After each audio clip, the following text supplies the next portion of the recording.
Shalom Bapak Ibu Saudara sekalian, selamat datang di acara Walk the Talk malam ini. Sebelum kita mulai acaranya, mari saya mengajak semua yang belum menyalakan kamera, boleh menyalakan kamera. Oke, terima kasih. Malam ini kita akan membahas satu topik, yang topik besar, What would Jesus do? Bersama dengan kita sudah hadir narasumber kita, Pak Elia Makarawung. Silakan Pak Elia untuk boleh membahas topik. Oke, shalom semua, selamat malam, senang sekali bisa hadir di acara Walk the Talk. Ya kan? Senang sekali bisa join di acara ini dan saya percaya bahwa semua kita pasti akan diberkati Tuhan. Nah, malam ini kita akan membahas tentang murid Tuhan ya, bagaimana kita menjadi murid Tuhan. Nah, kalau bicara tentang seorang murid, nah kita mempelajari perjanjian baru, maka kita akan mengerti bahwa Yesus waktu dia datang melayani di muka bumi ini, dalam pelayanannya ya selama di muka bumi ini, Yesus itu prioritasnya memang kepada murid ya. Jadi kita sama-sama tahu bahwa Yesus keliling ya, kampung, desa, kota untuk memberitakan firman ya, berkhotbah, dia mengajar. Tetapi sebenarnya kalau kita melihat dari 3,5 tahun pelayanan Yesus itu, porsi terbanyak atau bagian terbanyak daripada Yesus, pelayanan Yesus adalah dia memuridkan. Dia memanggil orang-orang dan menjadikannya murid. Nah, itu pola yang digunakan Yesus waktu dia melayani dunia ini. Dia mengubah dunia ini, dia menjungkir balikan dunia ini. Dia menghadirkan kerajaannya di muka bumi ini lewat sebuah pola yang namanya discipleship, memuridkan orang lain. Nah, sayangnya kalau saya lihat hari-hari ini kekristenan justru melakukan hal yang berbeda dengan apa yang Yesus lakukan. Nah, itu sebabnya menurut saya ya, Brother Hari, jadi ada sebuah pendangkalan, pendangkalan makna daripada kekristenan itu sendiri akhirnya. Sehingga orang banyak memahami kekristenan itu cuma sekedar ya percaya Yesus, hari Minggu saya masuk ke gereja dan hidup diberkati, ya kalau mati saya masuk surga. Jadi banyak orang menjalani kekristenan hanya sebatas itu. Padahal kalau kita mempelajari Alkitab atau khususnya di Perjanjian Baru ya, menjadi Kristen itu adalah menjadi murid. Bukan sekedar menjadi anggota gereja, bukan sekedar menjadi orang yang percaya Tuhan, tapi orang yang percaya Tuhan pada zaman Perjanjian Baru itu adalah murid, menjadi murid itu. Bahkan kalau kita membaca di dalam Kisah Rasul pasal yang ke-11 ayat yang ke-26, nanti saudara-saudara bisa membuka ya di Alkitab di rumah saudara masing-masing. Kisah Rasul 11 ayat 26 itu kata Kristen muncul pertama kali di Alkitab. Nah, kata Kristen itu adalah sebutan yang diberikan oleh orang-orang di Antioquia pada saat itu kepada murid-murid Yesus atau murid-murid yang dimenangkan oleh pelayanan Rasul Paulus. Jadi orang-orang percaya waktu itu ya murid, dan murid itu ya orang Kristen. Jadi bicara orang Kristen, bicara tentang murid Tuhan Yesus. Orang yang mengikuti jalan Tuhan Yesus itu. Nah, sekarang ini kan kita rancu ya. Kita kalau dibilang seperti tadi sebelum mulai acara ini ya di luar, saya nanyakan sama Brother Hari ya. Ketika kita ngomong Starbucks, apa yang ada di benak Brother Hari langsung? Kopi. Langsung jawabnya nggak ragu kan? Kopi. Ya. Tapi ketika kita bicara Kristen, nah itu tuh banyak saya ketemu orang ketika saya bilang Kristen, itu apa? Itu butuh 5-10 detik untuk menjelaskannya. Jadi masing-masing juga kadang-kadang punya jawaban yang berbeda-beda gitu kan. Punya interpretasi masing-masing tentang Kristen. Jadi itu sebenarnya menunjukkan kepada kita bahwa sebenarnya terjadi pendangkalan makna daripada kekristenan itu sendiri. Nah, mungkin lewat pembahasan ini saya sih rindu ya, saya berharap dan berdoa supaya kita punya pemahaman yang tidak dangkal ya. Kita kembali kepada pemahaman yang sejati tentang kekristenan itu sendiri. Apa sebenarnya menjadi Kristen? Oh, ternyata menjadi Kristen adalah menjadi murid. Nah, kalau kita memperhatikan lebih dalam lagi ya, kita coba bedah lebih dalam lagi. Waktu Yesus melayani di muka bumi ini, dia berhadapan dengan 3 kelompok besar orang. Yang pertama adalah ahli Taurat, orang Farisi, itu udah jelas. Ini mewakili siapa sih ya? Tokoh-tokoh agama Yahudi pada zaman itu. Mereka notabene adalah pemimpin-pemimpin agama. Dan tiap hari mereka ada di bait Allah dan mereka kuasai kitab suci.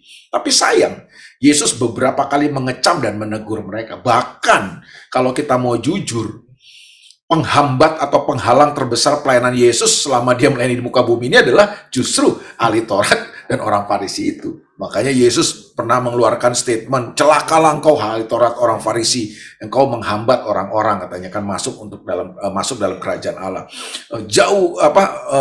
Waspadalah terhadap ragi kemunafikan orang Farisi. Jadi orang-orang ini kelihatannya melayani di rumah Tuhan. Mereka kelihatannya punya aktivitas yang begitu banyak di bait Allah.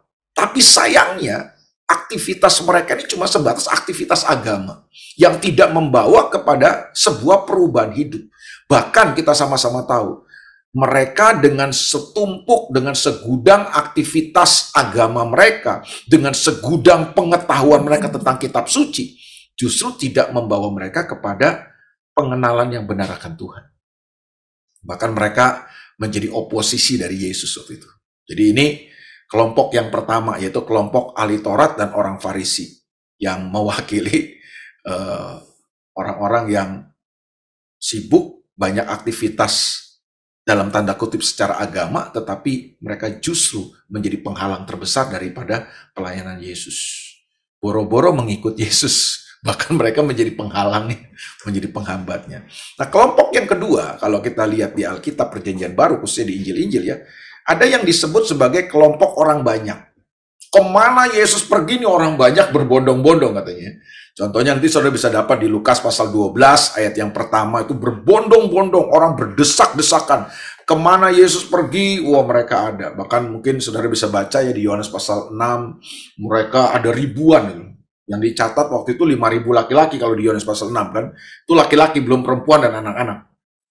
Jadi memang ini orang banyak ini kemana aja Yesus pergi selalu berbondong-bondong, berdesak-desakan. Jadi Yesus waktu itu kan sosok yang terkenal. Kenapa? Karena biasa bikin mujizat, biasa bikin tanda-tanda heran, biasa menyembuhkan orang sakit. Nah, mereka kemudian menemukan, oh ini hero kita nih, ini luar biasa nih orang nih kan. Jadi mereka nih ngefans sama Yesus ya kan. Mereka kagum sama Yesus, ngefans sama Yesus. Bahkan kalau kita membaca di ayat Yohanes, Injil Yohanes, pasal yang kedua, saya baca boleh ya? Boleh, boleh ya? Boleh. Kita baca ya, saudara yang mengikuti di rumah, saudara juga bisa ambil Alkitab. Coba kita perhatikan ya, siapa orang banyak ini ya. Yohanes pasal yang kedua, Injil Yohanes pasal yang kedua, ayat yang ke-23 ya. Yohanes pasal 2 ayat 23 bilang begini, dan sementara Yesus di Yerusalem selama hari raya Paskah, banyak orang percaya dalam namanya. Jadi banyak orang nih brother hari yang percaya ya dalam namanya. Kalau Alkitab bilang banyak ya berarti banyak. Jadi banyak orang yang menjadi percaya dalam namanya. Karena apa mereka percaya? Karena mereka telah melihat tanda-tanda yang diadakannya. Jadi mereka percaya karena melihat Yesus bikin tanda-tanda, heran, mujizat, ya kan, dan lain sebagainya. Orang sakit sembuh. Ya. Ayat 24 ini ironis ya, ayat 24 ya. Tetapi Yesus sendiri tidak mempercayakan dirinya kepada mereka karena ia mengenal mereka semua. Jadi orang banyak ini percaya kepada Yesus karena ngefans sama Yesus kan. Kemana-mana Yesus pergi mereka berbondong-bondong kan. Kepengen ngelihat mujizat, kepengen ngalamin mujizat, kepengen terima berkat. Iya kan, kesembuhan dan lain sebagainya. Tetapi sayangnya ayat 24 bilang Yesus tidak mempercayakan dirinya kepada mereka. Nah loh, ini kan ironis. Mereka percaya kepada Yesus, tapi Yesus tidak mempercayakan dirinya kepada mereka. Kenapa? Karena ayat ini berkata, karena Yesus mengenal mereka semua. Nah kalau Yesus mengenal kan tentu beda sama kita mengenal.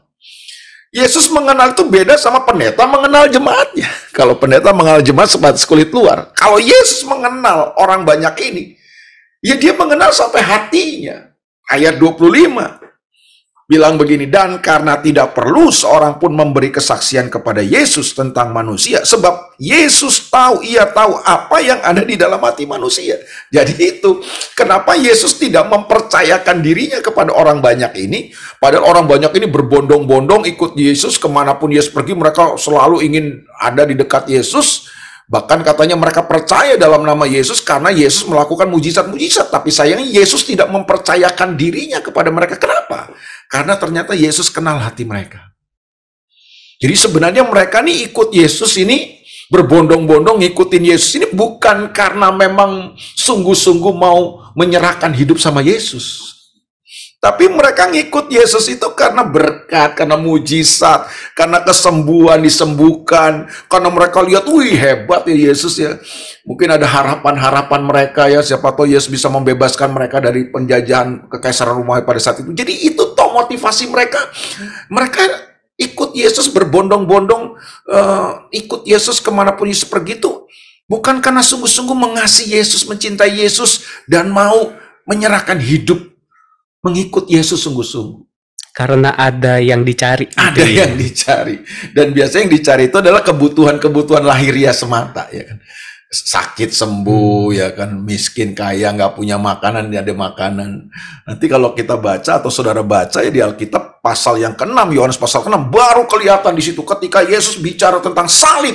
Yesus bicara tentang pengorbanan diri. Yesus bicara tentang bahwa dialah roti yang turun dari sorga. Yesus bicara tentang salib, bahwa dia berkorban, dia harus mati di kayu salib. Mereka tidak bisa terima itu. Karena buat mereka yang penting berkat, yang penting mujizat, yang penting kesembuhan. Jadi ketika Yesus bicara salib, pikul salib, pengorbanan diri, Yohanes 6 ayat 66, mereka semua mengundurkan diri dari Yesus, meninggalkan Yesus. Dan yang meninggalkan Yesus bukan 1-2 orang, banyak orang. Yang tersisa siapa? Ya murid-muridnya Yesus, 12 orang itu. Jadi ini kelompok kedua yang dihadapi Yesus pada zaman pelayanan Yesus. Nah menurut saya, Brother Hari ya, menurut saya nih, kelompok ini ada juga sampai sekarang. Jadi kalau sama seperti kelompok pertama ada juga sampai sekarang ya. Kelompok Farisi, kelompok ahli Taurat yang wah kalau soal kitab suci, soal Alkitab ngelotok, ya kan? Ayat semua di luar kepala deh, tahu dah kan. Wow, secara teologis makanya sekarang kita lihat kan salah dikit hajar ya kan, dikritik, dikoreksi, kenapa? Tahu banyak, tapi tidak sungguh-sungguh mau jadi murid Yesus. Jadi mereka tahu banyak tentang Alkitab, tapi mereka tidak mau memutuskan untuk mengikut Yesus sepenuh hati.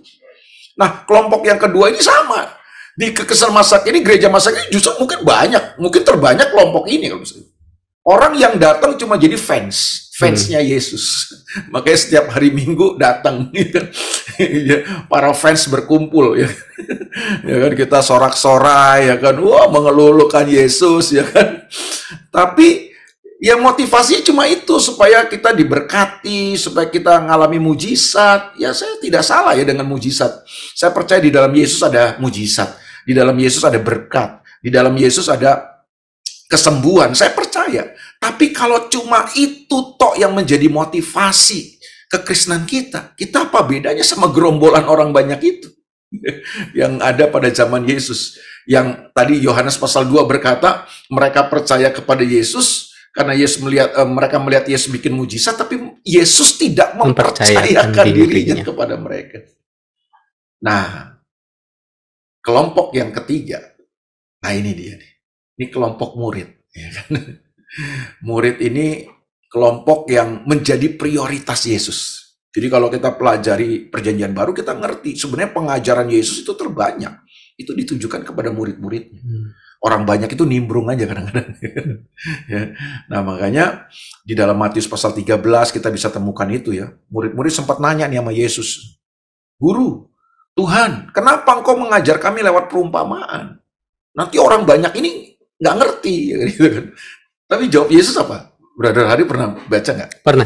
Ya. Yesus jawabnya di Matius 13 ya, waktu Yesus ngajarin tentang perumpamaan penabur ya. Kan murid-murid nanya, kenapa engkau mengajar kami dengan perumpamaan? Ntar orang banyak ini nggak ngerti. Tapi jawaban Yesus membuat saya kaget loh. Yesus jawab gini, biar aja kalau mereka nggak ngerti. Yang penting kamu ngerti, gitu. Jadi yang nggak ngerti nggak apa-apa, katanya. Orang banyak itu nggak ngerti, biarin aja. Tapi yang penting kamu, siapa kamu itu? Murid. Murid-murid.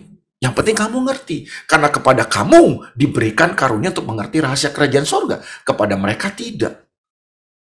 Jadi dari ayat itu saya ngerti bahwa prioritas Yesus dan pengajarannya itu bukan kepada orang banyak.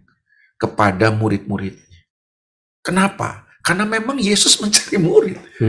Pola Yesus untuk mengubah dunia ini ternyata memang lewat murid-murid itu. Murid-murid itu apa ya? Bahasa Yunaninya, bahasa asli Perjanjian Baru tuh matetes. Matetes itu apa ya? Orang yang magang. Orang yang belajar dengan cara magang. Magang itu artinya apa? Dia tinggal bareng sama gurunya. Jadi nggak sekedar belajar pengetahuan ilmunya, tapi juga belajar cara hidupnya. Makanya dia mesti tinggal bareng, mesti ikut bareng. Kemana gurunya pergi, di situ dia ada. Jadi dia bukan sekedar menimba pengetahuannya, tapi dia juga belajar cara hidup. Nah itulah yang Yesus lakukan selama 3,5 tahun. Terbanyak waktunya dia itu untuk murid-muridnya. Dan dia mempersiapkan murid-muridnya. Bayangin brother, udah dimuridkan aja masih ada Yudasnya. Apalagi kalau nggak dimuridkan, Yudas semua. Yesus tuh mau mengubah dunia, dia tahu kan pelayanannya cuma 3,5 tahun. Makanya apa yang harus dia lakukan yang penting? Ya memuridkan 12 orang ini. Walaupun satu ada yang miss ya, Yudas. Tapi nggak apa-apa, dia lihat dari 11 orang ini, kemudian dia naik ke sorga, dan apa yang terjadi?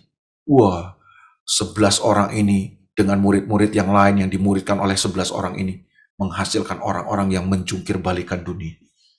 Sampai hari ini, menurut saya, tidak ada yang lebih dahsyat ya daripada itu. Jadi, waktu saya mempelajari ini, saya sampai kepada sebuah kesimpulan, oh iya, menjadi Kristen itu bukan sekedar percaya Yesus, hari Minggu masuk gereja, dan berharap mati masuk sorga. Menjadi Kristen adalah memutuskan untuk menjadi pengikut Yesus. Menjadi pengikut Yesus itu apa sih? Menghidupi cara hidup Yesus. What would Jesus do? Iya, apa yang Yesus kerjakan, apa yang Yesus lakukan, apa yang Yesus tindakan-tindakannya, responnya, reaksinya, itulah yang harusnya menjadi jalan hidup kita. Itulah menjadi Kristen. Jadi menjadi Kristen itu adalah menjadi murid sebenarnya. Makanya kalau kita kembali kepada amanat agung ya, Brother Hari ya. Amanat agung Yesus itu kan, pergilah, jadikanlah semua bangsa muridku. Bukan sekedar anggota gereja. Nah sayangnya gereja dan masa kini menyederhanakannya jadi cuma sekedar jadi anggota gereja.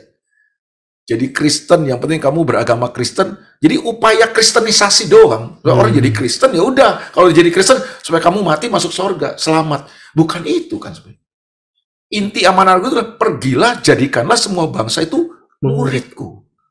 Dan baptislah mereka dalam nama Bapa, Anak, dan Roh Kudus. Nah, baptis ini juga seringkali akhirnya jadi dipahami cuma sebatas ritual. Ya kan, nyelemin orang, ya kan, ya tenggelamin orang. Jadi kan orang jadi dari orang kering jadi orang basah gitu kan. Berubah hidupnya cuma begitu, karena cuma syarat. Akhirnya baptisan itu jadi syarat untuk masuk surga. Dangkal sekali akhirnya kita. Padahal sebenarnya baptisan itu bukan sekedar ritual untuk supaya kamu punya syarat bisa masuk surga, bukan. Atau syarat kamu jadi anggota gereja, bukan. Baptisan itu sebenarnya gini, kita masuk, waktu kita dibaptis, kita itu masuk dalam gaya hidup Bapa, Anak, dan Roh Kudus. Makanya dibaptis dalam nama Bapa, Anak, dan Roh Kudus. Maksudnya saudara dan saya itu dimasukkan dalam cara hidup Bapa, Anak, dan Roh Kudus, cara hidup Tuhan. Cara hidup Allah, gitu. Sehingga begitu dibangkitkan ada perubahan yang diharapkan. Jadi kita meninggalkan cara hidup yang lama, masuk kepada cara hidup yang baru. Cara hidup yang baru itu cara hidupnya siapa? Cara hidupnya Tuhan. Ya. Makanya kemudian ayat itu berkata, Matius pasal 28 ya, ayat 19 dan 20, pergilah, jadikanlah semua bangsa muridku, baptislah mereka dalam nama Bapa, Anak, dan Roh Kudus, dan ajarlah mereka. Ajar. Itu sebuah proses, nggak bisa instan. Diajar. Karena kalau nggak diajar kan bisa kurang ajar.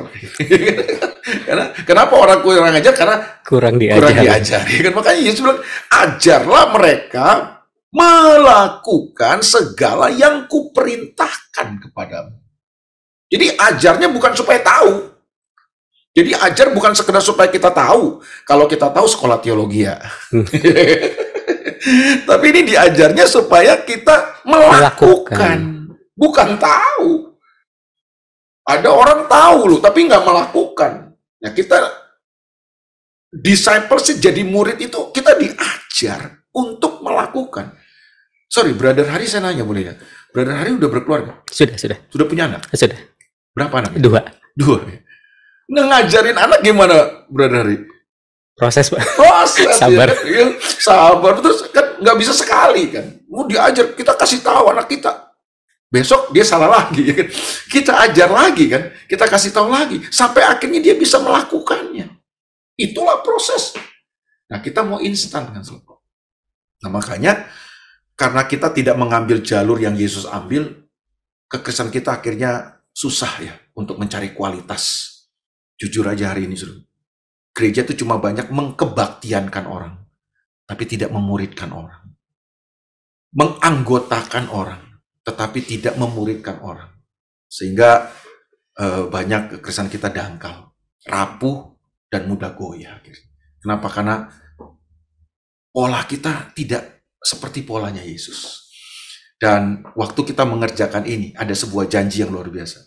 Ketahuilah, Aku akan menyertai kamu senantiasa sampai kesudahan alam. Kita mau disertainya, tapi kita tidak mau diajarnya, kita tidak mau memuridkannya, tapi kita mau disertai. Padahal janji disertai sampai kesudahan alam itu ketika kita pergi menjadikan semua bangsa muridku dan mengajar mereka melakukan segala perintah Tuhan. Jadi kesimpulan saya adalah gini, menjadi Kristen itu adalah menjadi murid. Menjadi murid itu apa? Mengikuti gaya hidup Yesus. Jadi belajar dari Yesus dan mengikuti gaya hidup Yesus.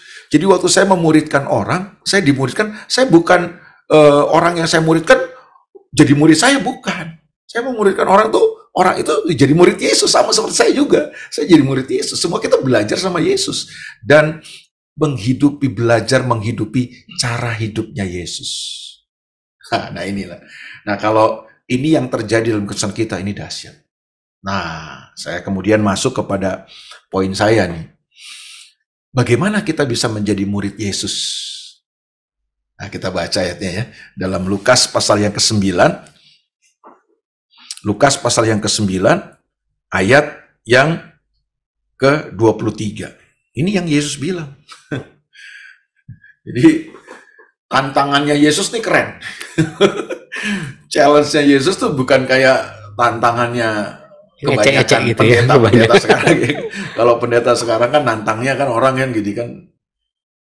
Mau diberkati, ikut Yesus. Hidupmu diberkati. Hidupmu akan penuh sukacita. Ya kan? Yesus tuh nantang orangnya nggak begitu loh, brother. Mari kita lihat ya. Ayat 23 Lukas pasal 9. Kata Yesus kepada mereka semua, setiap orang yang mau mengikut aku, ia harus menyangkal dirinya, memikul salibnya setiap hari, dan mengikut aku. Jadi dari ayat ini nih kita belajar apa nih? Belajar bahwa kita tidak akan pernah bisa jadi murid Yesus, mengikut Yesus, jadi pengikut Yesus yang sejati, kalau kita tidak pernah bisa menyangkal diri kita. Kalau kita nggak menaklukkan self.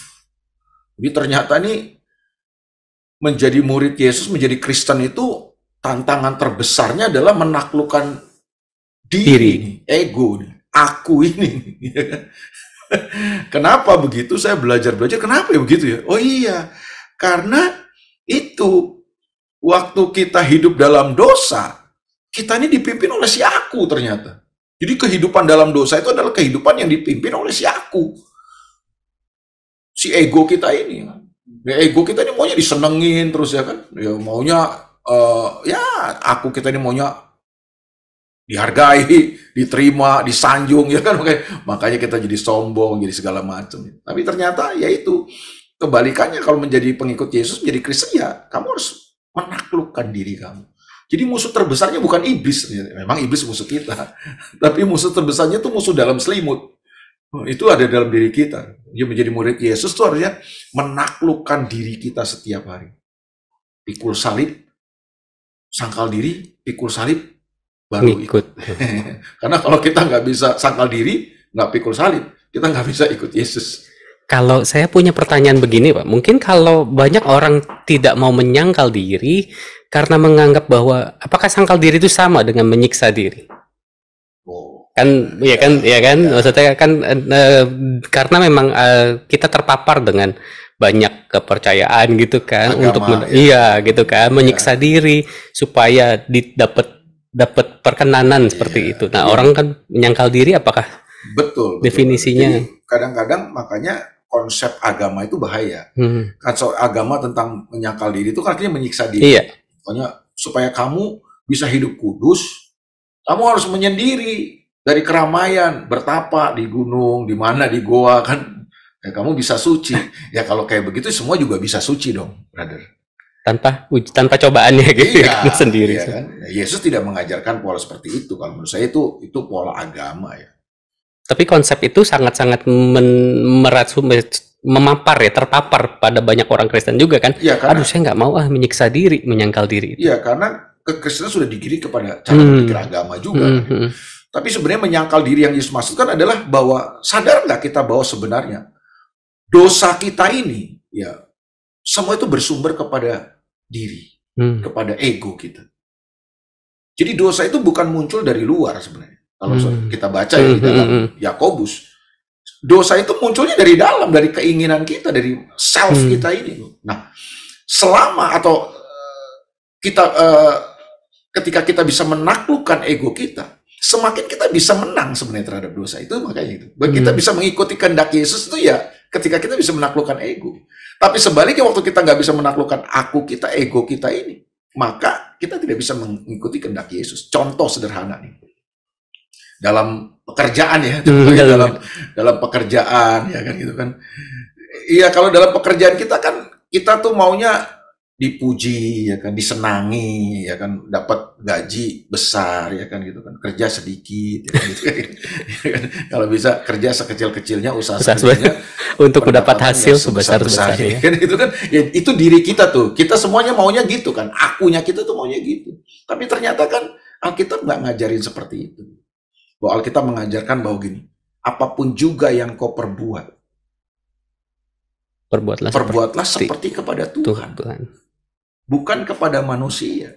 Nah, masalah terbanyak kita di tempat pekerja tuh di pekerjaan kita kan kadang-kadang kita bekerja untuk manusia. Karena ego kita maunya memang begitu gitu loh kan, mau disenangi. Tapi Tuhan bilang enggak. Kalau kamu bekerja, perbuatlah apapun yang kamu kerjakan seperti kepada Tuhan, bukan kepada manusia. Kenapa? Karena kamu menerima bagian dari Tuhan. Nah, makanya banyak orang akhirnya ya gampang kecewa ya kan, terus ya akhirnya mengukur pekerjaannya dari apa yang dikasih oleh bos ya kan. Akhirnya banyak orang akhirnya jadi korupsi, memanipulasi, atau orang bilang curi-curi tulang ya. Apa maksudnya, kalau ada bos kita kerja kelihatan bagus ya kan, tapi begitu nggak ada bos ya kita kerjanya males-malesan dan lain sebagainya. Ya, itulah yang saya bilang, kalau ngikutin diri kita, ego kita maunya kan seperti itu. Maunya cuti terus ya kan, libur. Healing. Padahal sebenarnya kalau kita kembali kepada firman Tuhan, kehendak Tuhan buat kita siapa sih? Kehendak Tuhan buat kita adalah kita bekerja. Bekerja itu kehendak Tuhan. Yang harus kita lakukan. Bekerja bukan untuk uang. Nah, salahnya kan banyak orang bekerja untuk uang. Menurut saya bekerja itu adalah kita mengembangkan semua potensi, talenta kita, kemampuan kita yang Tuhan percayakan. Nah, kalau kita mengerjakan kehendak Tuhan itu, berkat Tuhan pasti mengikuti kita. Tapi berapa banyak akhirnya kita bekerja itu ya cuma diukur dengan berapa banyak ya, uang yang bisa dikasih ke kita. Ya karena akunya masih. Itu sebabnya banyak akhirnya kita dalam ya kita Kristen, kita percaya Yesus, tapi kerja kita akhirnya bukan menggambarkan seorang pengikut Yesus. Jadi banyak hal lah ya. Contoh misalnya kita dikecewakan, kita sakit hati. Ya, itu kan ego kita. Ego kita maunya ngebales kecewa, itu ego kita tuh. Tapi Alkitab kan mengajarkan nggak seperti itu. Nah, mau mengikut Yesus itu mengikuti cara hidup Yesus itu kamu mesti menaklukkan ego kamu itu, aku kamu. Kalau nggak berat. Menyangkal diri itu lebih ke situ sebenarnya. Jadi beda dengan konsep agama yang Iya, menyiksa diri dan sebagainya. iya. Menyangkal diri. Oke. Jadi menyangkal diri itu adalah kita hidup biasa, tapi ketika aku kita ini kan kita tahu lah, aku kita maunya dipuji, maunya dihargai, maunya disenangin, ya kan gitu kan.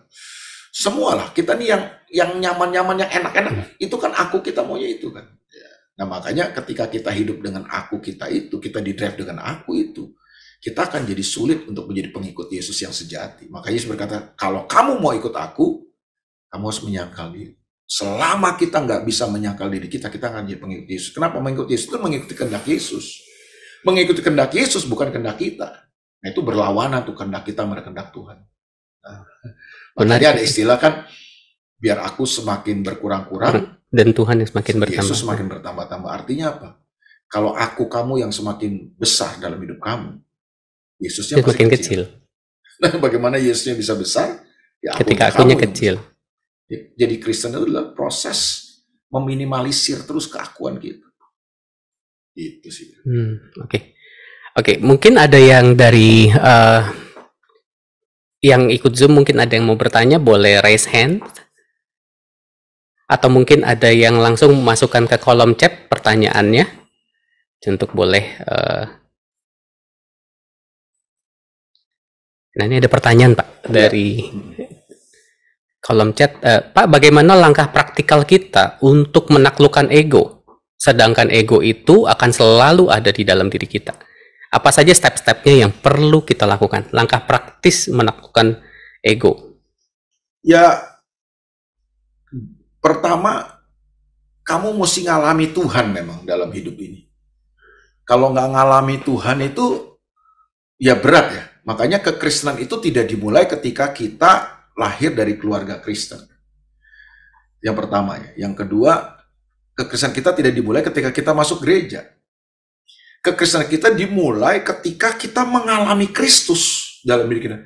Selama kita nggak mengalami Kristus, maka yang ada di dalam diri kita cuma ya ego. Kita mengalami ego kita, aku kita aja kan itu. Tapi waktu kita mengalami Kristus, disitulah saya percaya ya, semua kita kalau misalnya sudah mengalami Kristus punya pengalaman ini, bahwa disitulah kita mengerti bahwa saya ini bukan siapa-siapa tanpa Tuhan.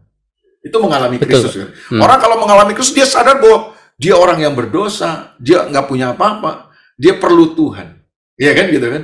Ya, itu makanya mengalami Tuhan itu penting, jangan diabaikan. Makanya tidak pernah ada kekristenan sejati, tidak pernah ada Anda menjadi murid Kristus yang sejati sebelum tanpa Anda mengalami Tuhan itu ya. Tuhan. Jadi kita ini bukan agama.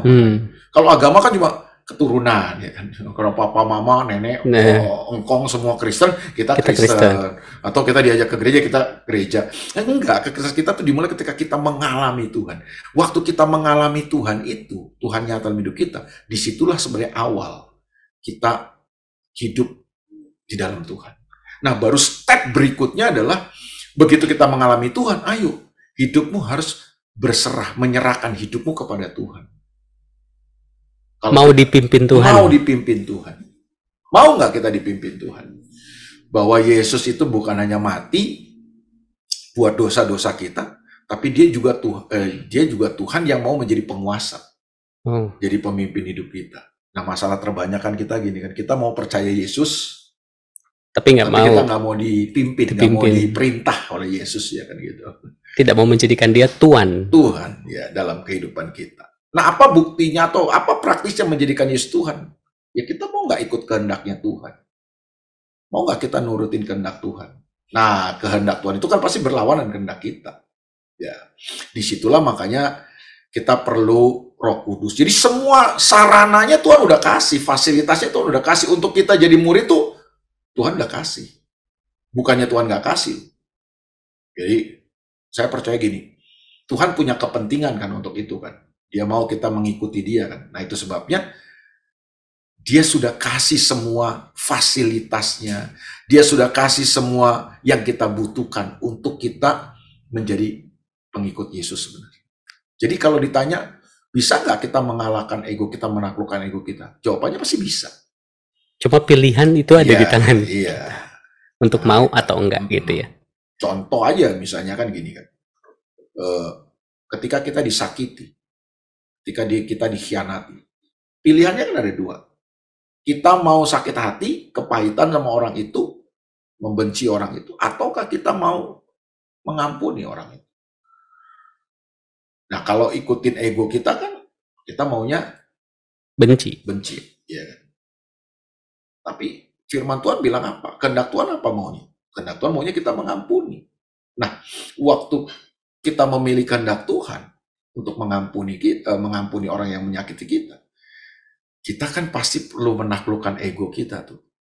Nah, bagaimana kita bisa menaklukkan ego kita? Pertanyaannya tadi kan, Tuhan udah kasih semua kekuatannya. Ada kasih karunia Tuhan. Kasih karunia Tuhan apa? Kemampuan yang Tuhan berikan kepada kita untuk kita melakukan apa yang tidak mampu kita lakukan. Masalahnya kita mau apa enggak? Ada Roh Kudusnya diberikan. Roh Kudus akan memberikan kekuatan buat kita, menghibur kita, menolong kita untuk kita melakukan kebenaran. Ada, semua perangkatnya udah disiapin sama Tuhan untuk kita melakukan itu. Bahkan Tuhan berkata bahwa Tuhan siapkan firman-Nya supaya firman-Nya itu mengubah cara berpikir kita. Itu menurut saya step yang berikutnya. Kita harus mengalami pembaharuan dalam cara berpikir kita. Karena pikiran kita ini kan yang seringkali dipakai iblis ya. Untuk lebih mengikuti ego kita. Makanya Roma 12 berkata, janganlah kamu menjadi serupa dengan dunia ini, tapi berubahlah oleh pembaharuan cara berpikir. Cara berpikir kita ini yang mesti dirubah. Makanya Alkitab kenapa bilang, renungkanlah firman itu siang dan malam. Itu maksudnya apa? Supaya pola pikir kita ini yang lama, yang lebih berpusat kepada aku kita ini diganti dengan pola pikir yang berpusat kepada firman Tuhan. Baik. Wah, jawabannya menarik. Kita ke pertanyaan berikutnya. Ada tadi, Pak, saya ingin tanya pandangan Bapak. Kalau kita jadi Kristen tetapi enggan jadi murid, apakah kita tetap selamat?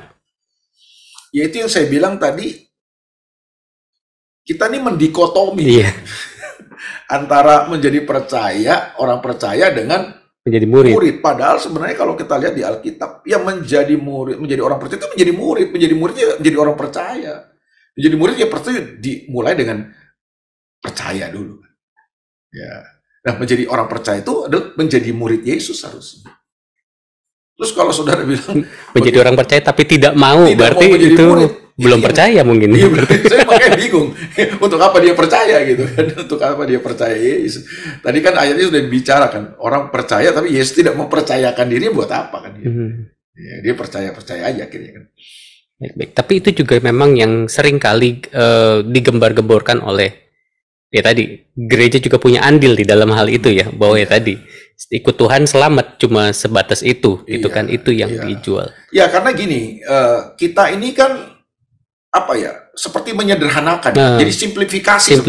Saya juga tidak ingin mengatakan menjadi Kristen itu susah-susah sekali gitu kan, maksudnya susah banget gitu, enggak juga, Alkitab juga nggak ngajarin gitu, tapi menurut saya Kristen juga tidak murahan berarti. Yes. Tuhan tidak pernah turunkan harga kalau menurut saya. Bahwa harga keselamatan kita itu gratis. Kenapa gratis? Berarti? Karena ada yang bayar. Ada yang bayar, mahal padahal harga keselamatan kita. Nah, yang kedua, pemahaman keselamatan kita ini mesti benar. Kadang-kadang kita tuh memahami selamat itu cuma mati masuk surga. Padahal keselamatan itu adalah satu upaya yang Tuhan lakukan untuk mengembalikan kita kepada rancangannya semula. Rancangannya Tuhan semula itu apa? Kita menjadi serupa dan segambar dengan Dia. Hidup dengan kualitas Tuhan itu. Gitu. Ya, tidak cuma sekedar bukan sekedar mati masuk surga. Gitu. Jadi pemahaman keselamatannya yang mesti di-setel ulang. Nah, ada lagi nih Pak pertanyaannya. Malam Pak, sampai tahap apa kita dikatakan pengikut Kristus sejati? Sampai tahap apa kita dikatakan sebagai pengikut Kristus sejati? Ya, menjadi pengikut Kristus yang sejati adalah sebuah proses perjalanan panjang. Sampai akhir menutup mata. Sampai akhir menutup mata. Ya, gitu. Ya kan itu proses perjalanan yang seumur hidup. Iya, seumur hidup. Ya kalau ditanya apakah di sini sudah mencapai pengikut Kristus? Mungkin ya tadi selama masih hidup mungkin kita belum sampai ke titik itu. Kalau ditanya di levelnya di mana Pak? Ya apakah kita mau menghidupi kehendak Tuhan terus setiap hari dalam kehidupan kita? Ya? Itu aja. Ya bahwa bisa nggak kita jatuh bangun? Bisa saja kita jatuh bangun. Tapi ayo begitu jatuh jangan jatuh melulu, ya kan? Kita bangun dong, bangkit lagi, ayo jadi murid sejati lagi. Gitu. Baik. Menarik pembicaraan malam ini. Oke, ada lagi pertanyaannya. Waduh, ini menarik pertanyaan. Pak, maaf nih, pertanyaannya kembali ke awal lagi. Kenapa ya Pak Yesus memilih konsep murid?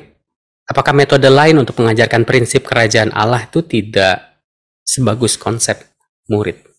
Ya, karena murid itu yang saya bilang tadi kan, murid itu adalah dipakai kata matetes ya. Matetes itu kan artinya adalah orang yang magang, brother. Magang itu pada zaman itu pernah nonton film Jackie Chan nggak ya, brother? Waktu pernah Jackie Chan yang masih blow on waktu itu, masih muda ya, yang jurus 8 dewa mabok tuh kan, ya kan? Ini gambaran matetes ya, saya mau jelasin gambaran matetes itu kan. Si Jackie Chan ini kan ceritanya pemuda yang lugu, blow on, nggak bisa apa-apa kan. Terus ada preman-preman datang di pasar ya kan, ngacak-ngacak pasar. Jackie Chan juga salah satu korbannya kan, dihajar babak belur. Tiba-tiba datang seorang kakek sakti. Ya kayaknya itu film jurus 8 dewa mabok itu dulu. Jackie Chan, brother belum lahir kali ya. Jadi ini kakek sakti ini datang kan, tiba-tiba dia hantam semua kan preman-preman yang gangguin itu kan.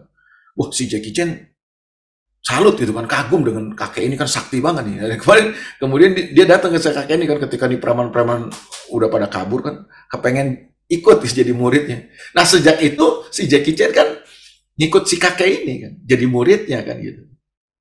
Kan bukan belajar di kelas, ngikut sama kakeknya, kemana si kakeknya pergi, ikut dia, kakeknya tidur di mana, tinggal di mana dia ikut. Jadi gitu. Dia bukan hanya belajar ilmu kungfu ya kan, tapi dia belajar cara hidupnya. Nah, gitu. Jadi kalau ditanya kenapa Yesus pakai konsep murid, ya karena itu murid pada zaman Yesus itu adalah orang yang belajar bukan sekedar pengetahuan, knowledge, tapi cara hidup. Supaya satu saat dia bisa menghidupi bukan hanya pengetahuan dan ilmu yang dimiliki gurunya, tapi juga cara hidupnya. Berarti fokus dari seorang murid adalah cara hidup gurunya. Makanya Yesus berkata, belajarlah kepadaku, karena aku ini lemah lembut. Itu kan istilah-istilah murid, pemuridan, discipleship. Ya. Karena Yesus tahu bahwa ini sebuah proses, bahwa ya kan, Kristen itu apa sih? Menghidupi cara hidup Tuhan itu. Karena kita dari awal diciptakan serupa dan segambar dengan Tuhan. Maksudnya supaya kita bisa menghidupi cara hidup Tuhan. Kenapa kita ditaruh di bumi sih? Supaya cara hidup Tuhan yang ada di sorga itu bisa terimplikasi, terimplementasi di bumi ini, termanifestasi di bumi ini. Makanya kita diciptakan serupa dan segambar dengan Dia. Nah, dosa masuk dalam hidup manusia, merusak tatanan itu, cara hidup itu. Nah, makanya kekristenan harus dipahami sebagai cara hidup, bukan agama. Ya. Saya encourage sekali lagi, Bapak Ibu Saudara sekalian boleh raise hand atau masukkan pertanyaan ke chat box karena pembicaraan kita semakin menarik malam ini. Ini ada lagi pertanyaannya. Shalom, selamat malam Pak. Saya izin bertanya, bagaimana caranya supaya kita bisa lebih bersabar dalam proses sehingga dapat menjadi pribadi yang serupa dengan Tuhan? Karena terkadang saya maunya instan, dan kalau merasa harus melalui proses yang terasa lama, membuat saya merasa tidak layak. Terima kasih. Ya, yang pertama tadi kan saya sudah bilang bahwa kita mesti bertumbuh dalam pengenalan yang benar akan Tuhan, dan pola pikir kita harus dibaharui, ya kan, supaya kita bisa membedakan manakah kehendak Allah, apa yang baik, benar, yang berkenan dan sempurna. Jadi pola pikir ini memang penting. Tadi kan pertanyaannya bilang, saya ini maunya yang instan. Ya, itu kan pola pikir, brother. Itu ada di pola pikir. Nah, Tuhan kita sayangnya bukan Tuhan yang instan. Tuhan mau memproses kita. Makanya apa yang ditulis di Perjanjian Lama itu kan menjadi contoh katanya, bangsa Israel. Kalau kita lihat kan dari Mesir menuju tanah perjanjian itu ada jalan yang singkat, brother. Tapi kenapa Tuhan nggak pakai jalan yang singkat itu? Kenapa Tuhan mesti mengambil jalan yang memutar katanya? Ya karena Tuhan lebih tertarik untuk memproses bangsa Israel ini. Supaya waktu bangsa Israel masuk ke tanah perjanjian, mereka sudah terlatih. Gitu. Nah, sama dengan hidup kita kan, perjalanan bangsa Israel kata gambaran aja kan buat kita kan. Sama. Bisa nggak Tuhan, misalnya hari ini kita punya utang nih, kelilit utang banyak gitu kan. Terus tiba-tiba kita doa, Tuhan tolong saya Tuhan. terus Tiba-tiba besok utang lunas bisa aja. Ya Tuhan bisa bikin mujizat dalam hidup kita seperti itu kan. Tapi Tuhan mengizinkan itu untuk tertarik mengubah karakter kita. Dia mau mendapatkan kualitas. Dan kita sama-sama tahu prinsipnya bahwa tidak pernah ada kualitas tanpa proses. Tidak pernah ada kualitas tanpa proses. Iya dong. Kalau saudara mau mendapatkan sesuatu yang berkualitas, ya harus ada prosesnya. Semakin prosesnya bagus, ya semakin kualitasnya bagus. Gitu.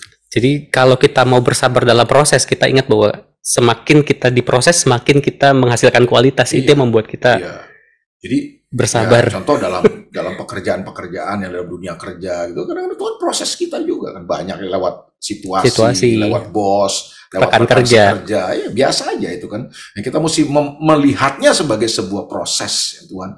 Itu, izinkan. Kalau nggak ada proses-proses itu kan, ya sekarang saya nanya nih sama brother ya. Brother mau sabar kan?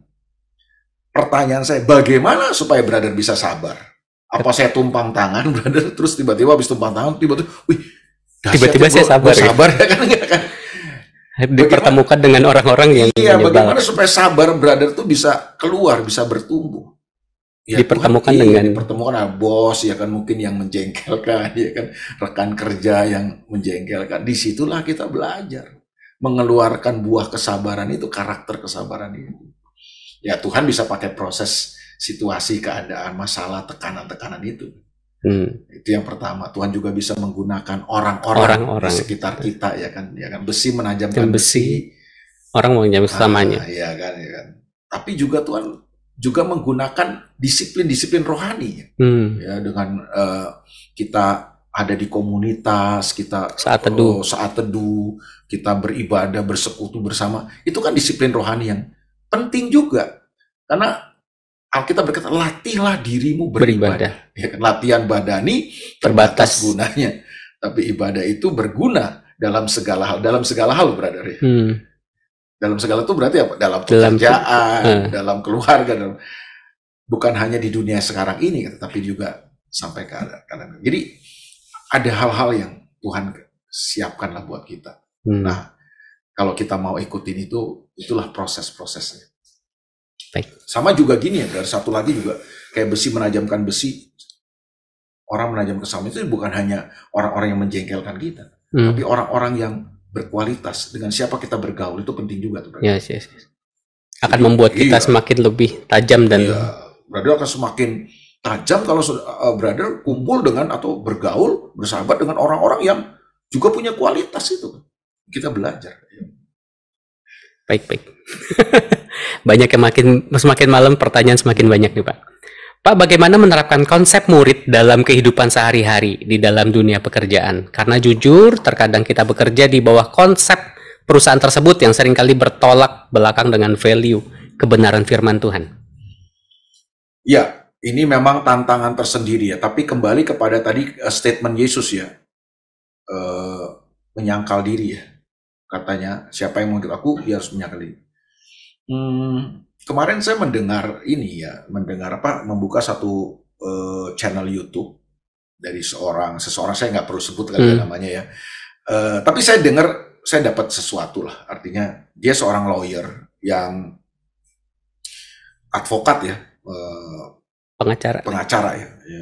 Yang tahulah di dunia hukum di Indonesia bagaimana kan. Dia berkeluh kesah bahwa dia bilang kalau bikin laporan ke polisi dan lain sebagainya itu selalu kalau nggak ada uangnya tapi dia kasih tips yang luar biasa. Dia bilang kalau laporan kita mau diperhatikan di kebanyakan ya, dia bilang gini kan, yang pertama adalah kita punya kenalan, koneksi pejabat atau penguasa ya kan gitu kan. Nah, itu cepat tuh laporan kita ditindaklanjuti ya kan gitu kan.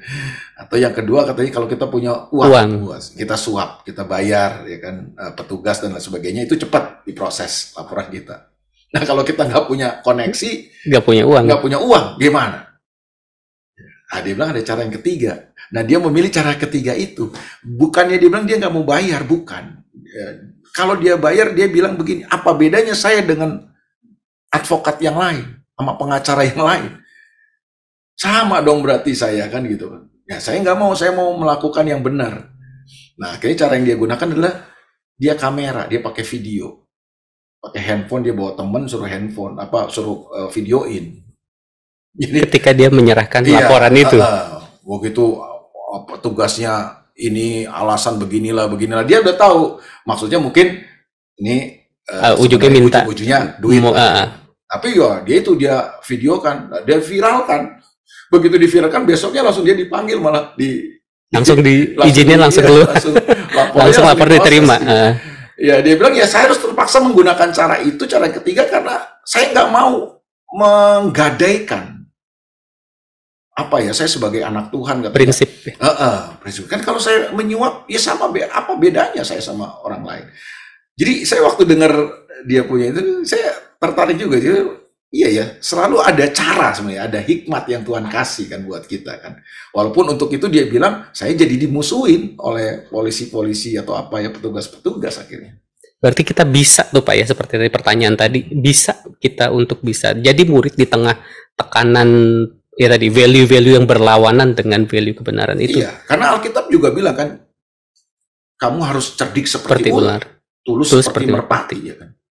Ya kan? Itu maksudnya apa sih? Ya kita harus bertindak dengan hikmat Tuhan. Makanya, dan saya percaya dalam segala situasi yang kita hadapi, Tuhan pasti siapkan hikmat, sediakan hikmat buat kita. Kalau kita mau ya. Nah kan masalahnya, masalah kita kembali mau nggak menaklukkan itu? Kita punya keinginan, kalau kita ingin, kita maunya instan ya. Tapi mau nggak kita memutuskan untuk menghidupi kebenaran itu? Memang tidak mudah. Ada konsekuensi-konsekuensi, mungkin kita dikucilkan, mungkin kita dimusuhin, ya kan? Ya kita sama-sama tahu lah bahwa Yesus sendiri kan bilang bahwa dunia akan membenci kamu. Waktu kamu, Yesus sudah kasih tahu. Makanya itu yang saya bilang, Tuhan jujur dibuka ya. Yesus tuh jujur di depan gitu kan, bahwa ya kalau kamu mau ikut aku ya ini, dunia pasti akan membenci kamu. Nah, mungkin kita akan berusaha untuk disingkirkan dan lain sebagainya. Tapi menurut saya, waktu kita memutuskan untuk mengikuti kehendak Tuhan, Tuhan tidak pernah memimpin kita ke tempat yang salah. Tuhan pasti akan memimpin kita ke tempat-tempat terbaik. Bukan ke tempat yang menyenangkan. Mungkin tempat itu tidak menyenangkan buat kita. Situasi itu mungkin tidak menyenangkan, tapi itu selalu baik. Tuhan memimpin kita ke tempat yang terbaik buat kita. Menyambung pertanyaan yang sebelumnya, Pak. Banyak kita lihat hamba Tuhan yang sudah lama ikut Tuhan tapi bisa jatuh. Lalu mengapa orang yang mengikuti Yesus sebagai murid bisa jatuh? Ya. Maksudnya di pertanyaannya. Ya, maksudnya lantas, gini, saya nangkap. Maksud saya gini, kenapa orang Kristen yang sudah menjadi murid Tuhan kok bisa jatuh ya kan? Ya itu yang saya bilang kan, bahwa menjadi murid Tuhan ini kan sebuah proses panjang ya kan. Ya mungkin 30 tahun kita sudah belajar murid Tuhan, ada keplesetnya gitu kan. Ya, ada keplesetnya. Tapi buat saya sih kuncinya di bangkitnya kuncinya tadi. Iya, bukan di jatuhnya. Bukan di jatuhnya. Kuncinya adalah ya udah, kalau kamu jatuh, bangkit lagi. Jalan lagi dong, jadi murid Yesus lagi. Ya kan, itu. Jadi bisa aja nggak jatuh, bisa aja. Mungkin kita lengah, mungkin kita, kadang-kadang kan itu yang saya bilang, kayak seperti bangsa Israel lah. Bangsa Israel itu di tanah perjanjian kan mesti berperang kan. Wah, itu kemenangan luar biasa loh, Yeriko. Tapi begitu habis kemenangan Yeriko kan, mereka sama bangsa kecil aja jatuh, kalah. Kenapa? Ya ada yang tidak taat akan. Tapi begitu mereka kembali kepada Tuhan, bertobat, Tuhan mengalami kemenangan lagi. Dan itu biasa ya. Buat saya bisa aja sih kita jatuh. Jadi kita mengalihkan fokusnya jangan di jatuhnya, tapi di bangkitnya. Jadi bangkitlah ya. Jadi saya percaya waktu kita bangkit, Tuhan selalu menyediakan anugerahnya kan untuk bisa ikut lagi, berjalan lagi, angkat lagi, pimpin kita lagi kan. Kan ada ayat itu kan, apabila ia jatuh tidak akan sampai tergeletak, sebab ada tangan Tuhan yang menopang. Masalahnya banyak orang jatuh, udah lo gue jatuh aja, gue nggak mau bangun. Dia memilih untuk ada di situ gitu ya. Padahal sebenarnya jatuh ya bangkit lah, gitu ya. Selalu ada anugerah Tuhan tersedia. Ada pertanyaan lagi nih Pak. Malam Pak, kenapa menjadi seorang Kristen seolah-olah banyak hal tidak enak? Nah ini tadi mungkin sesuai dengan apakah sangkal diri itu sama dengan menyiksa diri. Seolah-olah ada banyak hal tidak enak yang harus kita alami. Bahkan tak jarang ada beberapa hal yang harus kita korbankan. Apakah selalu harus seperti itu Pak? Terima kasih. Ya, kalau saya sih merasa jadi seorang Kristen bukannya banyak, apa pertanyaan tadi? apakah memang harus selalu ada hal tidak enak yang harus dialami? Apakah ada tidak jarang beberapa hal yang harus kita korbankan? Ya nggak enaknya mungkin kan buat Dagingnya, akunya daging tadi. kita kan, keinginan aku kita ini ya nggak enak ya kan. Tapi buat Tuhan enak kan. Ya kan karena Tuhan katakan kita tahu Allah turut bekerja dalam segala sesuatu untuk mendatangkan kebaikan bagi mereka yang mengasihi Dia. Kan cuma kebaikannya itu kan kita mesti pahami bukan kebaikan manusia versi kita, kita. Ya, tapi kebaikan versi Tuhan. Versi Tuhan. Dan kalau kebaikan versi Tuhan itu jauh lebih sempurna kalau menurut saya. Nah, cuma kan kadang-kadang kita memang melihatnya menyangkal kok jadi orang Kristen banyak nggak enaknya ya, nggak boleh ini, nggak boleh itu. Bukan sebenarnya. Atau mengalami hal-hal nggak enak gitu. Iya, justru itu sebenarnya kalau kita renungkan ya, itu demi kebaikan kita sebenarnya. Iya kan? Justru kalau kita mengikuti semua keinginan kita malah bisa hancur, brother. Karena tidak semua keinginan kita itu ini akan membahagiakan kita. Membawa kita kepada tempat yang terbaik tadi. Iya. Ya, contohnya adalah yang kasus-kasus inilah. Ini kasus lagi rame-rame. Ini kan nggak semua loh. Ketika keinginan kita terwujud gitu kan terus membawa kita kepada hal yang terbaik. Enggak. Oleh karena itu Tuhan tahu, oleh karena itu bilang karena kita diizinkan untuk mengalami hal-hal. Karena Tuhan mau, kenapa kehendaknya yang mesti terjadi? Karena kehendak Tuhan itulah yang terbaik buat kita. Kalau kehendak kita belum tentu yang terbaik buat kita gitu. Jadi selama kita masih berpikir kehendak kita yang terbaik, kita akan selalu merasa kita berkorban, nggak enak gitu ya. Karena kita berpikir itu yang baik buat saya. Tapi ketika kita mengganti pola pikirnya dengan itu baik buat saya, itu tidak lagi menjadi sesuatu yang... Ya sama seperti seorang anak lah ya kan. Dia lagi main pisau, dia lagi senang tuh main pisau tuh ngiris-ngiris, ikut-ikut lah ngiris apa, dia pikir kan ngeliat mamanya ngiris apa kan, dia ambil pisau itu dia iris. Kan kita ambil, kita larang. Kita ambil, nggak boleh ini, nggak bagus buat kamu. Dia nangis kan. Apa bagi dia pemikiran anak itu adalah gue lagi seneng nih dengan pisau nih kan gitu. Padahal dia nggak tahu pisau itu bisa berbahaya. Gitu.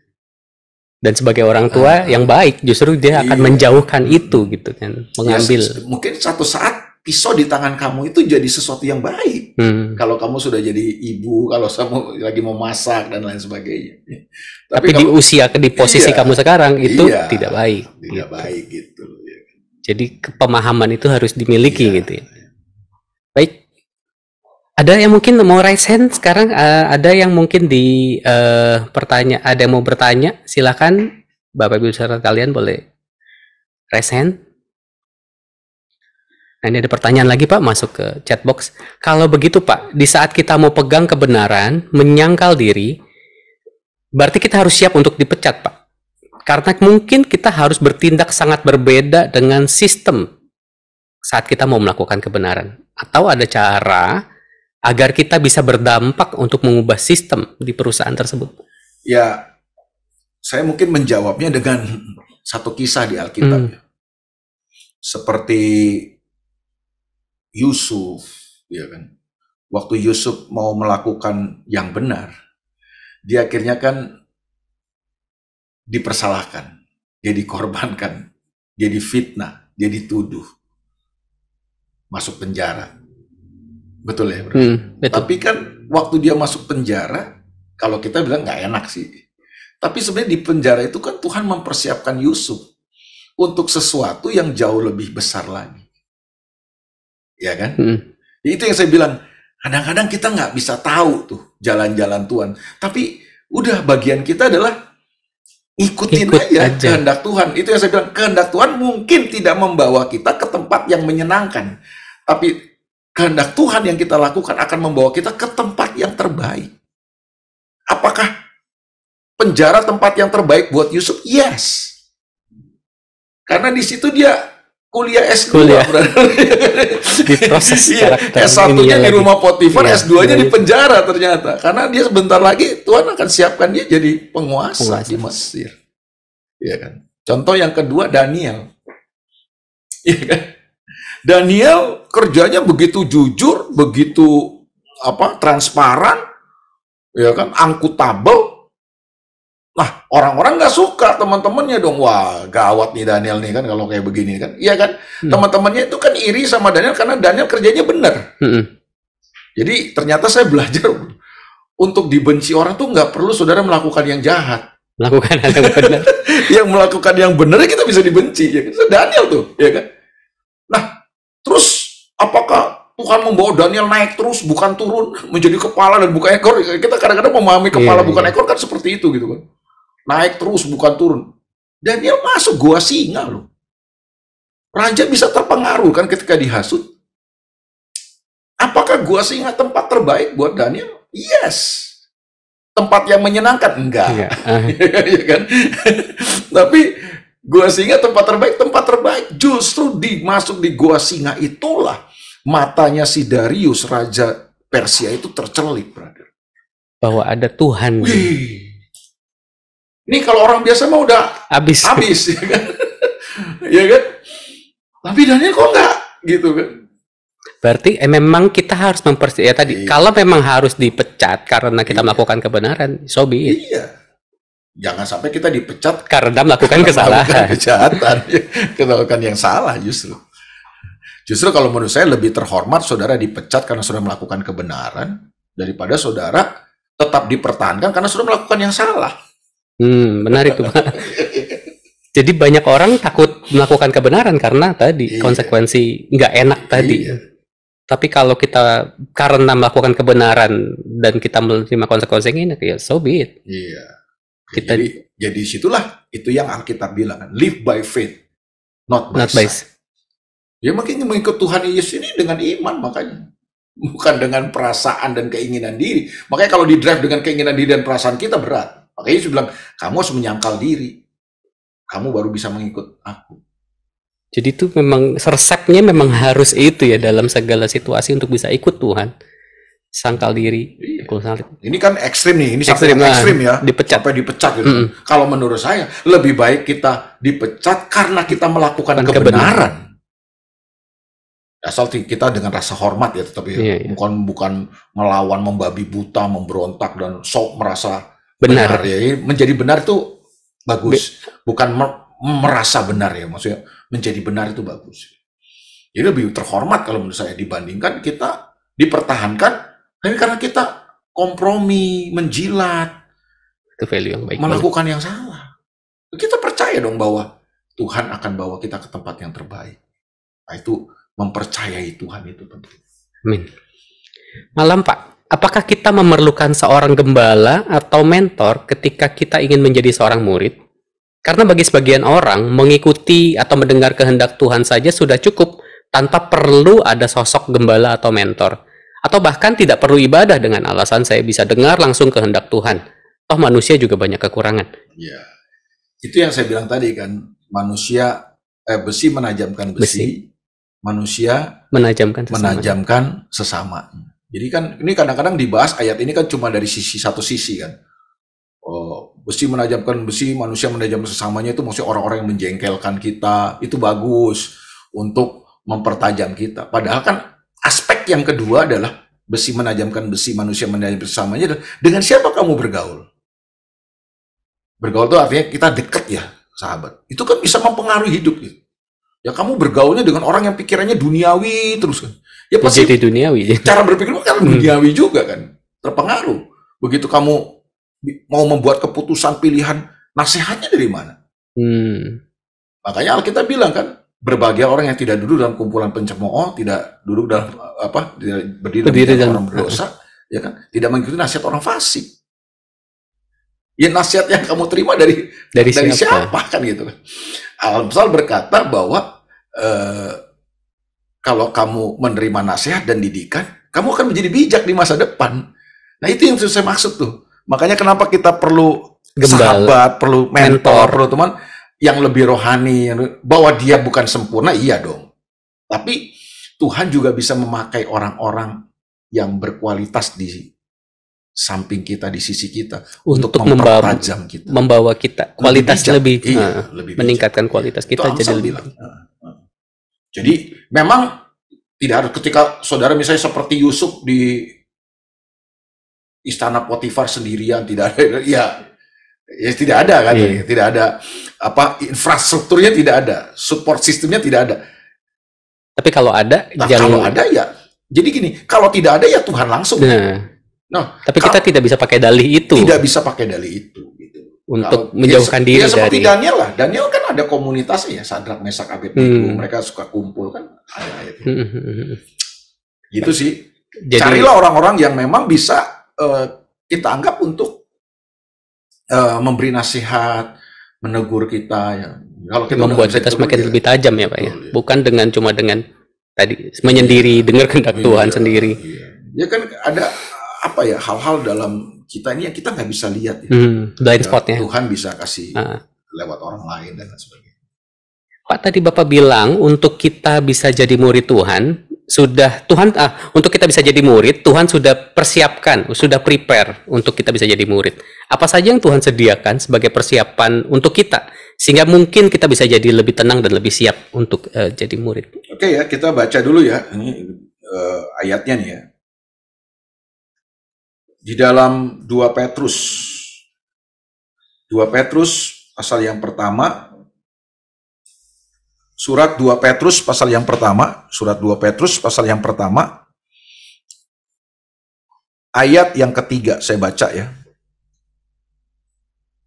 Karena kuasa ilahinya telah menganugerahkan kepada kita segala sesuatu yang berguna untuk hidup yang saleh, oleh pengenalan kita akan Dia yang telah memanggil kita oleh kuasanya yang mulia dan ajaib. Ini sayang bahasa Indonesia menggunakan terjemahannya telah menganugerahkan kepada kita segala sesuatu yang berguna untuk hidup yang saleh. Hidup yang saleh ini seringkali kan hidup yang itu bahasa Inggrisnya godline ya, godly ya kan. Jadi itu bicara tentang hidup seperti Tuhan, serupa Tuhan gitu kan. Ya gitu kan. Jadi untuk kita bisa hidup serupa Tuhan itu ya kan, segala sesuatu itu sudah dikaruniakan katanya. Oleh pengenalan kita akan Dia. Ayat 4, dengan jalan itu, dengan apa? Dengan segala sesuatu yang Dia sudah sediakan itu. Tuhan telah mengandungkan kepada kita janji-janji yang berharga dan yang sangat besar, termasuk janji-janji Tuhan. Supaya olehnya kamu boleh mengambil bagian dalam kodrat ilahi. Jadi kita bisa menghidupi kualitas Tuhan itu, ilahi itu kan. Dan luput dari hawa nafsu duniawi yang membinasakan dunia. Jadi maksudnya kita bisa menang gitu loh, brother. Kita bisa mengalahkan. Iya. Ini hawa nafsu dunia ini kita bisa kalahkan. Kenapa? Karena segala sesuatu sudah diserahkan, sudah dianugerahkan kepada kita. Tinggal kembali. Waktu kita percaya Yesus, kita lahir baru. Alkitab berkata ada benih ilahi. Wow, itu keren tuh. Benih ilahi. Benih itu apa sih? Itu DNA-nya Tuhan. Jadi kemampuannya ada di situ tuh. Segala sesuatunya ada di situ. Ada benih ilahi dalam diri kita. Berarti tinggal kita ambil. Karena segala sesuatu sudah disediakan, tinggal kita ambil action untuk kita menggunakan itu ya. Jadi perjanjian baru itu kan mengajarkan Yesusnya ada dalam kita. Bayangkan ada Tuhan yang hebat di dalam diri kita, dalam Roh Kudusnya. Ya kalau Roh Kudusnya ada kan berarti sumbernya sudah ada dalam diri kita. Tinggal kita keluarkan, tinggal kita manifestasikan, tinggal kita apa? Pancarkan gitu kan. Nah itulah lewat sebuah proses hidup sehari-hari. Jadi makanya menjadi Kristen itu adalah memanifestasikan kehidupan Kristus yang ada di dalam kita itu loh. Lewat cara hidup yang sesuai dengan. Lewat reaksi kita, lewat respon kita, lewat pilihan-pilihan kita, lewat keputusan kita, lewat perkataan kita, lewat tindakan kita. Gitu. Ini pertanyaan cukup panjang Pak. Kita malam Pak mengajukan pertanyaan seputar pekerjaan di perusahaan tadi. Bagaimana kalau kita diperhadapkan dengan mempertahankan kebenaran firman Tuhan, sementara kita terancam harus menerima konsekuensi dipecat. Sedangkan kita berada dalam posisi ada kebutuhan yang urgent, seperti uang sekolah anak, biaya makan sehari-hari, bahkan bisa ada tekanan dari keluarga besar. Mungkin Bapak ada masukan mengingat kapasitas iman setiap orang beda-beda. Iya, ini tips dari saya aja, saran saya aja ya, bahwa Mungkin kalau saudara tahu bahwa apa yang diminta, apa yang diperintahkan oleh bos kita ya, atasan kita mungkin bertentangan dengan firman Tuhan. Kita tahu ya itu bertentangan dengan firman Tuhan. Ya, coba pakai pendekatan-pendekatan. Gunakanlah pendekatan-pendekatan approaching yang lebih kita mungkin cari tahu dia mungkin bagaimana celahnya masuknya, supaya kemudian kita bisa menjelaskan posisi kita. Mungkin contoh misalnya kalau kita disuruh menipu ya, atau mungkin suruh menggelapkan apa, bikin pembukuan yang ganda atau gini, Pak, sebenarnya sebagai orang percaya, sebagai anak Tuhan, sebagai saya orang Kristen, Pak, ini bertentangan dengan firman Tuhan yang saya yakini, iman saya. Apakah tugas ini mungkin bisa diserahkan kepada orang lain? Kan gitu, jadi kan kita cari tahu lah. Cara itu yang saya bilang hikmat Tuhan lah ya kan. Kalau memang terpaksa juga, tidak, mesti kamu yang kerjakan gini. Ya, coba cari cara lagi bagaimana. Kalau misalnya memang sudah tidak bisa untuk diketemukan cara, dan saya sih yakin ya Tuhan punya cara ya, Tuhan punya hikmat, pasti Tuhan akan kasih hikmat buat kita kalau kita mau ya, rindu ya untuk melakukan firman Tuhan. Terlepas daripada, menurut saya bukan karena kita didesak oleh kebutuhan. Jangan sekali-sekali membuat keputusan hanya karena didesak oleh kebutuhan. Ini bahaya. Jadi kita melakukannya bukan karena didesak oleh kebutuhan, tapi kita karena tahu kita kebenaran, mengasihi Tuhan. Karena kebenaran harus mengalahkan kebutuhan. Sama seperti Yesus. Yesus waktu lapar, puasa 40 hari kan, iblis ubah batu jadi. Yesus nggak mau. Yesus nggak mau ikut mainannya iblis. Padahal dia didesak dengan kebutuhannya dia. Waktu itu kebutuhannya dia lapar, dia mau makan kan. Kebutuhannya roti. Tapi Yesus berkata, manusia hidup bukan hanya dari roti saja, tapi dari melakukan firman. Yesus menempatkan firman Tuhan di atas kebutuhannya. Itu sih kalau menurut saya ya, bahwa cari cara lah. Tapi kalaupun itu harus terjadi, kembali terjadilah. Iya, kembali. Kita nggak bisa lari dari. Ya, itu pilihan kita adalah kita mau pilih firman Tuhan, atau kita mau pilih kebutuhan kita. Ya, kembali pada itu pilihan kalau menurut saya sih. Dan kan firman Tuhan juga sudah kasih tahu, waktu kita memilih kebenaran firman Tuhan, segala sesuatu ditambahkan. Tuhan tidak sediakan dan ini. Kita, ya, itu tergantung pengenalan kita akan Tuhan memang ya. Tapi harusnya kita jadi orang-orang yang terus bertumbuh dalam pengenalan yang benar akan Tuhan. Bahwa Tuhan nggak pernah berhutang, Tuhan nggak pernah ingkar janji. Amin. Ya, selama saya melayani Tuhan sih ya, belum lama sih, saya 32 tahun ini, saya belum pernah lihat Tuhan itu berbohong. Belum mengalami, belum lihat firman Tuhan itu ya dan amin. Tuhan nggak pernah biarin kita lah. Betul. Oke Pak, kalau gitu pertanyaannya sudah habis. Terima kasih Pak untuk semua pemaparan sampai sedetil ini, semua pembicaraan, semua pertanyaan-pertanyaan sudah dijawab. Terima kasih untuk Pak Elia.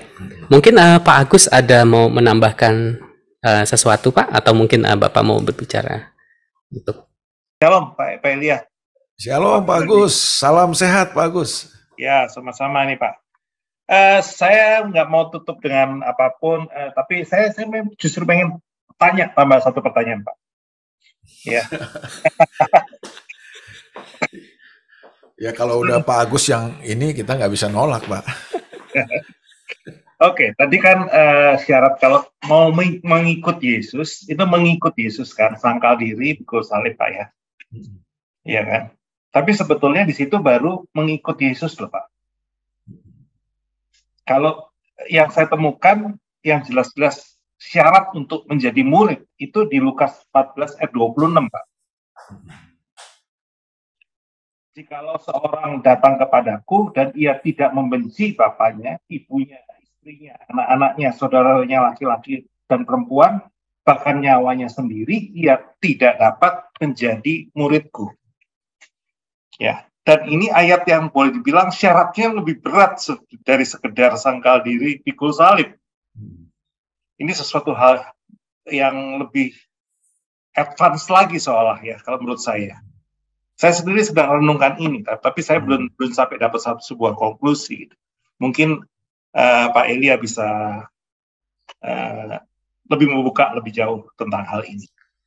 Ya, terima kasih Pak Agus. Ini Pak Agus sebenarnya sudah bertanya sangat di depan ya kan? Karena menurut skenarionya sih kita akan bahas di pertemuan-pertemuan berikutnya Pak Agus. Itu yang sudah ini kepada saya, termasuk ayat yang Pak Agus tadi sudah bacakan, itu memang kita akan sudah dibicarakan untuk dibahas minggu-minggu selanjutnya Pak Agus. Apakah Pak Agus mau bersabar, kita jawab di minggu-minggu berikutnya. Gitu. Tapi sebenarnya prinsipnya sebenarnya sama sih Pak Agus, tapi penjelasannya memang perlu, karena kalau tidak dijelaskan kan jadi banyak bisa membuat kita nggak paham ya. Tapi nanti kalau menurut bocoran-bocoran yang saya terima dari pengurus ya, minggu-minggu yang berikutnya tuh ayat itu akan kita bahas gitu loh Pak Agus. Oke. Bagaimana Pak Agus? Apakah kita malam ini kita tuntaskan atau? Ya udah kalau gitu nanti aja deh. Siap Pak Agus ya. Tapi ini pertanyaannya bagus ya. Karena itu sendiri menimbulkan satu tanda tanya juga buat saya pribadi gitu ya. Sesuatu hal yang perlu direnungkan lebih jauh sih memang. Perlu direnungkan lebih jauh. Betul, ya. Bahwa ternyata memang sungguh-sungguh tuh jadi murid itu butuh satu langkah lebih jauh daripada sekedar sangkal diri pikul salib. Iya. Ya, makanya tadi saya di awal bilang bahwa Tuhan tidak pernah menurunkan harganya. Tidak pernah menurunkan harga kekristenan ya. Oke. Sekali lagi buat semua yang udah dibagi, terima kasih banyak ya Pak Elia. Ini terima kasih sama-sama Pak Agus buat kehormatan semua. Ini ya. Nanti mungkin kita juga bisa discuss mungkin tentang hal ini ya. Mungkin kayaknya memang langkah panjang gereja untuk bisa bukan sekedar membawa umat untuk bergereja, tetapi sungguh-sungguh bukan murid. Yes. Walaupun tadi tantangannya nggak mudah, gitu. Karena sebetulnya tadi cukup banyak yang tidak berani untuk dimuridkan, gitu ya. Atau tadi belum punya iman, belum punya kemauan yang jelas ya. Jadi untuk memberikan dirinya untuk sungguh-sungguh dimuridkan. Tadi batasan imannya baru sekedar untuk terima berkat Tuhan, tetapi belum punya, ya mungkin sebetulnya belum sungguh-sungguh ketemu Tuhan ya sebetulnya ya, sehingga belum berani untuk memberikan hidupnya untuk jadi murid. Ya, itulah mungkin tugas kita semua ya sebagai gembala ya, dan ya walaupun nggak mudah. Tidak mudah, betul Pak. Ya, sekali lagi terima kasih, itu aja malam hari ini Pak Elia. Thank you Pak Agus. Baik, minggu depan kita masih bersama dengan Pak Elia. Topiknya yang akan kita bahas adalah What Would Jesus Do? Edisi keluarga. Mungkin ini adalah ayat yang tadi Pak Agus sebutkan dan akan dibahas di minggu depan. Dan jangan lupa Selasa depan 19.30 Walk the Talk akan kembali hadir semakin dalam dengan Pak Elia pembahasannya gitu ya. Oke, kita akan tutup Walk the Talk hari ini. Persiapkan hati, Bapak kami bersyukur Tuhan untuk hari ini kami boleh diberkati oleh kebenaran firman-Mu Tuhan, bahwa sangkal diri, pikul salib, dan mengikut Tuhan itu adalah satu syarat Tuhan, satu yang boleh harus ada dalam hidup kami semua. Kami percaya bahwa menjadi murid adalah esensi dari kekristenan. Biar Tuhan sungguh dalam hidup kami ke depan Tuhan. Kami sungguh-sungguh boleh menghidupi jadi murid Tuhan. Di tengah semua situasi yang boleh kami hadapi, biarlah Tuhan kami boleh memilih yang benar dan menghidupinya Tuhan. Biar bukan cuma sekedar beribadah di gereja, tapi memiliki cara hidup yang seperti Kristus Tuhan ada dalam hidup kami. Ajar kami, karena kami percaya semua sudah dikaruniakan Tuhan untuk kami boleh hidup benar dan hidup saleh. Semua sudah dikaruniakan untuk kami boleh jadi murid Tuhan. Biarlah hari-hari ke depan kami boleh jadi muridnya Tuhan. Terima kasih Tuhan, sebelum kami berpisah, biarlah kami persiapkan hati untuk kami boleh terima berkat yang terbaik daripada Tuhan. Terima kasih sekali lagi, kami bersyukur kepadamu Dan sebentar Tuhan, kalau kami mau berpisah, Tuhan kiranya Tuhan Kau yang memberkati setiap kami, khususnya Pak Elia Tuhan, yang sudah membagikan, Tuhan Kau memberkati beliau Tuhan Yesus. Dan kiranya berkat Tuhan, kasih karunia Tuhan, anugerah Tuhan yang besar itu, boleh tercurah atas setiap kita, karena kasih-Nya melimpah, mulai saat ini, bahkan sampai selama-lamanya. Haleluya. Amin. Amin.